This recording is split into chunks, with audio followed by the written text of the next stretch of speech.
ওসমান হাদির কাছে কিছু শেখার ছিল, এই কথা বলল বরিশালের এমপি হামজালা হুজুর। দেখে যান ভিডিওটা।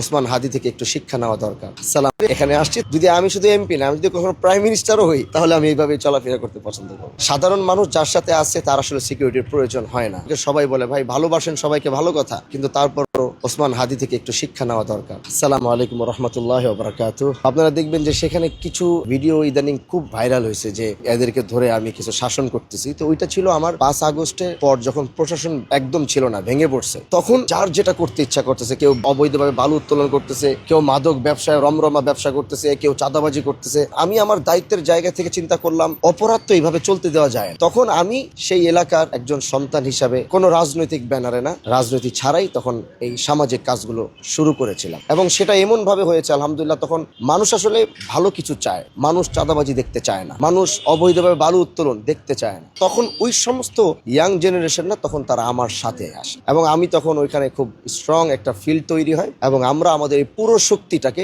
অন্যায় কাজের সাথে না লাগিয়ে আমরা গরিবের পক্ষে, মজলুমের পক্ষে, এইসব জায়গাতে গিয়ে তখন আমরা এগুলোতে কাজে লাগাইছি। এবং ওইটার পরেই তো আলহামদুলিল্লাহ তারপরে আমাকে জোর করে রাজনীতিতে আনা হলো, খুব ফোর্স করে আমাকে। আমি আসলে আসতে চাই না এই রাজনীতিতে, কিন্তু এলাকার মানুষ, সর্বস্তরের মানুষ খুব ফোর্স করছে যে আপনার আসতে হবে। দেশের কথা চিন্তা করে, মানুষের কথা চিন্তা করে, দেশকে ভালোবেসে, নোংরা রাজনীতির দাফন করে নতুন রাজনীতিতে সূচনা শুরু করে আমি আসলে এখানে আসছি। তো আলহামদুলিল্লাহ আল্লাহ তো এখন কবুল করছে। আমি যখন কোথাও চাঁদাবাজি বা এগুলো দেখি, তখন আমি এর আগে থানাকে ইনফর্ম করেছি।